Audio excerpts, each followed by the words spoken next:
Ya, terima kasih para penonton Dharma TV yang kami muliakan ya, terutama keluarga besar Singosari tadi, Singosari dan khususnya Pak Tabri sekali lagi terima kasih.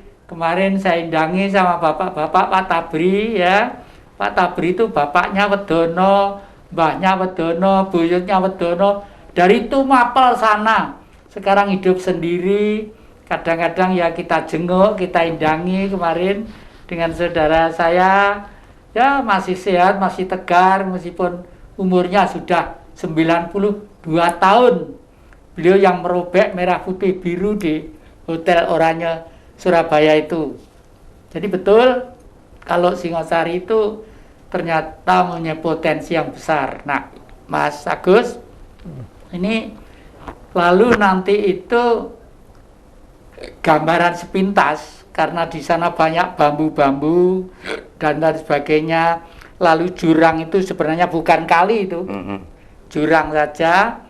Kalau misalnya di luar program jenengan untuk buah majanisasi plus yang lainnya, misalnya di bendung dikasih ikan-ikan, bisa. Bangsanya gurame kak, bangsanya kira-kira memungkinkan atau tidak? Mungkin. Oh, kalau saya sepintas melihat lokasi dengan topografinya amat sangat ideal. Amat sangat ideal. Karena sebetulnya dengan keramba aja, itu dengan air deras sedemikian rupa itu sudah luar biasa, sudah bisa produksi dan di situ bisa untuk hidup masyarakat sekitar sepanjang sungai itu satu.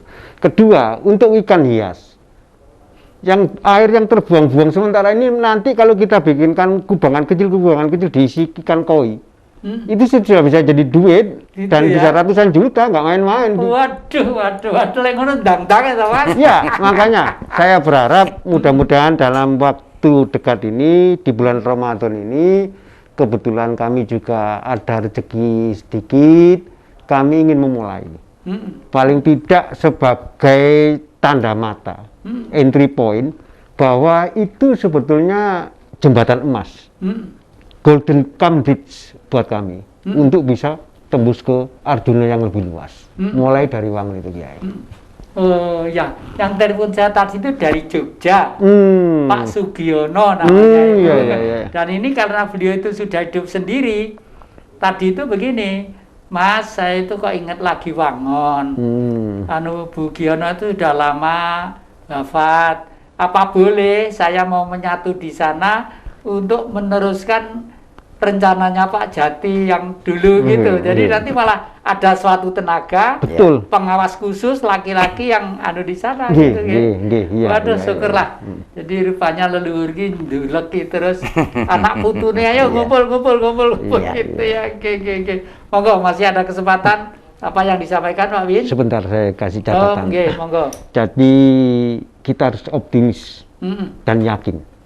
Salah satu diantaranya kenapa kita optimis dan yakin, negara kita ini negara Katulistiwa, semua potensi sumber daya alamnya, terutama pertanian, nilainya terbaik karena 9 bulan penuh di sinari matahari, dan tidak ada negara lain sehebat potensi pertanian di Indonesia.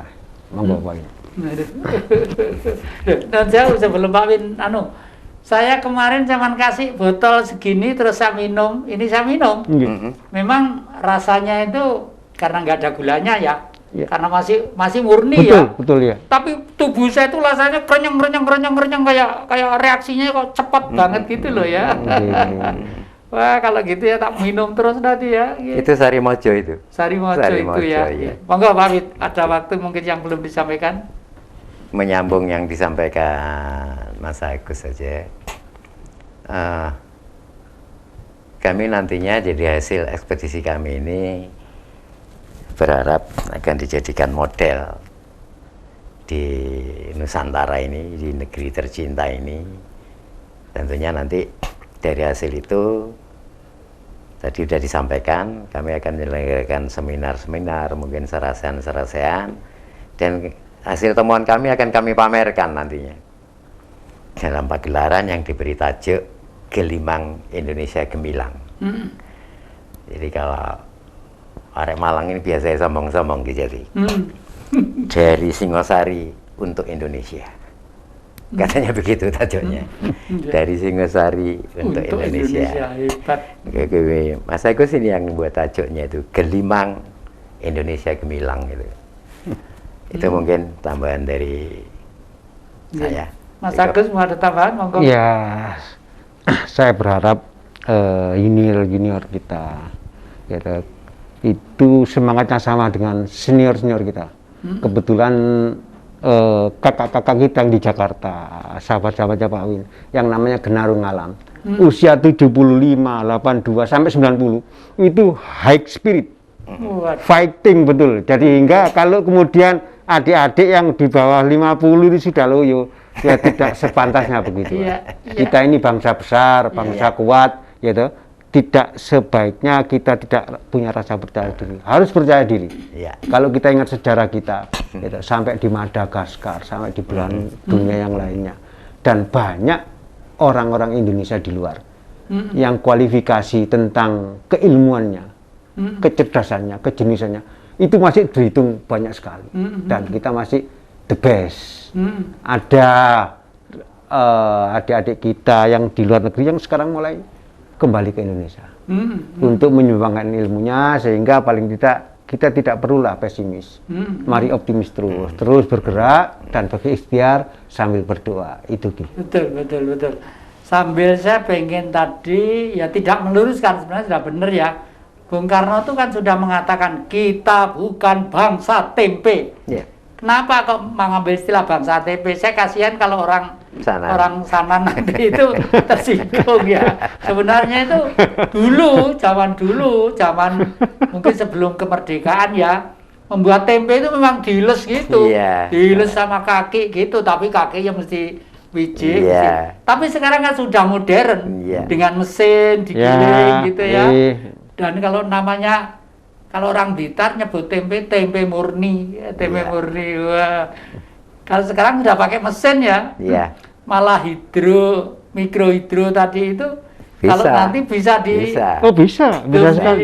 Perumahan-perumahan produksi itu ya.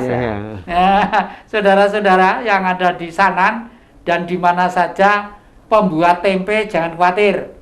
Tempe itu memang sangat digemari, dan Bung Karno sendiri penggemar tempe sebenarnya itu. Penggemar tempe memang, waduh, kalau sudah wong Jawa memang pinter ya. Padahal banyak kedelai. Kedelai itu bisa untuk membuat tempe, bisa untuk membuat rempeyek, bisa untuk tahu, bisa untuk mendol. Macam-macam pokoknya itu ya. Sehingga Malang sebagai yang terkenal wisata kuliner ya, Singosari nanti itu tempat untuk restnya orang istirahat supaya kena dengan alam, akrab ya. Lalu bambu-bambu itu masih ada fungsinya apa enggak di sana? Oh, sangat.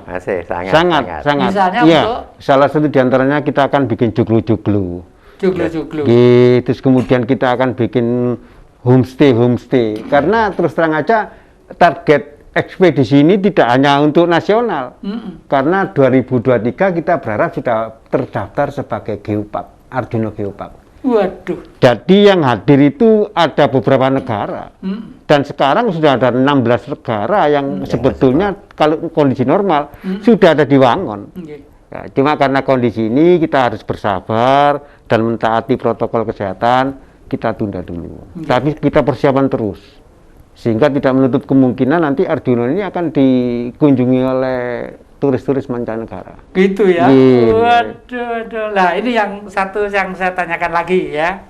Orang Jawa bilang jer basuki mawa biya. Sementara ini dan zaman tadi mengatakan nanti kita carikan biaya untuk di sana lah. Kira-kira yang akan membiayai itu siapa? Kalau menurut saya pemerintah itu sebenarnya menurut saya harus sadar, legislatif, eksekutif ya. Yudikatif harus sadar bahwa ini demi kepentingan bangsa untuk dunia, harus digelontor itu. Misalnya nanti butuh kredit, itu kredit dari mana, atau kalau sumbangan dari mana? Gini coba sekilas. Jadi untuk memberikan teladan, kami selama 1 tahun ini pontang-panting dengan kemampuan sendiri, swadaya. Supaya apa? Supaya kami mempunyai hasil dulu. Setelah punya hasil, baru nanti bagaimana kepedulian pemerintah. Ya monggo, gitu loh. kami masih bisa mengembangkan lebih lagi dari yang sekarang. Nggak tahu kalau menurut Pak Win gimana kira-kira nanti. Sama ya. Kami terbiasa ini Mas Yesi. Kita ini kan maren ya. Kamarin.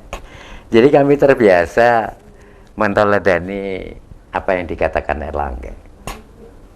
Manusia itu sing baku darmani.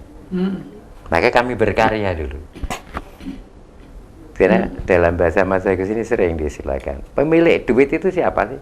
Pemilik biaya itu siapa sih? Bukan kita. Bukan pemerintah. Pemilik itu adalah sang penguasa ini, yang maha kasih ini. Gusti Kang Mahose ini pemilik semuanya. Jadi kalau memang kita ini bermanfaat untuk kepentingan alam beserta isinya, kami punya keyakinan, entah lewat siapa akan datang itu. Duit dari Gusti itu. Dan selama ini kami seperti itu. Kami seperti itu selama ini. Bisa membuat ini itu, bisa melakukan mulai dari mapping sampai validasi itu ya dananya dalam bahasa kami swadaya. Tapi nggak menutup ya. Ada beberapa teman di luar yang karena melihat ini dalam bahasa kami ini kurir yang dititipi oleh Gusti untuk nitipkan biaya buat kami. Dan buat kami, istilah Ki Jati tadi Jerbasuki Mawa Beo, biaya itu tidak harus berupa duit. Tapi pemikiran, ide, gagasan itu juga bagian terbesar dari beliau. Dan keikhlasan berbuat. Ya. Karena kalau sudah seperti itu pasti akan. Ya, para penonton Dhamma TV yang kami muliakan, memang untuk memulai sesuatu yang baru di negeri ini memang gampang angel. Gampang itu barang nih di depan mata, angel itu saya akeh wong orang ngerti karena otak kita sudah lama dijadikan otaknya orang lain ya. Maaf saya agak kasar sedikit ya. Otak kita sudah lama dijadikan otaknya orang lain. Jangan mau. Tadi udah jelaskan sama Pak Agus seperti itu. Nah, demikianlah para penonton Dhamma TV yang kami muliakan. Saya ingatkan sekali lagi, setiap hari Kamis jam 4 sore dan Senin jam 4 sore. Selalulah di depan Dhamma TV yang selalu damai di hati. Terima kasih dan rahayu. Rahayu.